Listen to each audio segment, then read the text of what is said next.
commençons d'abord par identifier les femmes au sein de leur communauté, avec les communautés elles-mêmes. Ensuite, nous les mettons en valeur parce qu'elles sont leaders, mais elles ne sont pas connues. Troisième étape, nous les accompagnons à partir de leurs besoins spécifiques. Ça peut être l'alphabétisation, la communication, savoir parler, et on les accompagne. Ensuite, nous leur confions des missions qui sont essentielles à la société. Par exemple, la paix, la valorisation. Et en agissant, elles voient leur rôle, elles prennent conscience, elles participent, elles contrôlent et elles deviennent des actrices pleines du développement. Pendant les crises, les femmes et les enfants sont les couches sociales les plus fragilisées. Comment faire pour les préserver? Pendant la crise du Covid-19, j'avoue que les femmes ont été confrontées à un dilemme.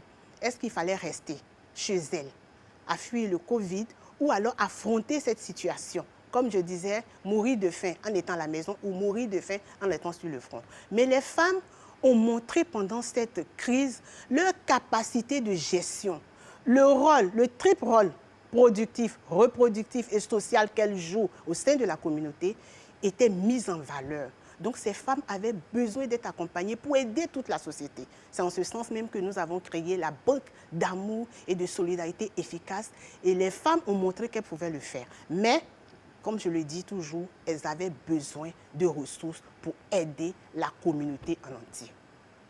Voilà comment en Côte d'Ivoire et avec les femmes africaines avec lesquelles nous travaillons, nous avons essayé de gérer la crise. Il ne faut pas seulement dire qu'elles sont victimes, mais il faut surtout mettre en valeur le rôle actif qu'elles jouent au sein de la communauté. L'Afrique, le monde en a plus que besoin.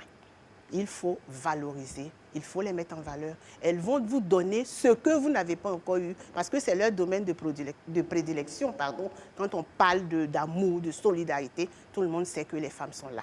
Mais il ne faut pas les laisser en arrière. Il faut les positionner, comme ça tout le monde entier en bénéficie. Donc on salue surtout cette action d'accompagnement des femmes à être autonomes avec la francophonie.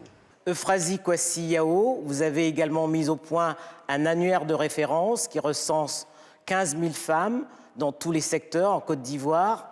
A-t-il permis de briser le plafond de verre?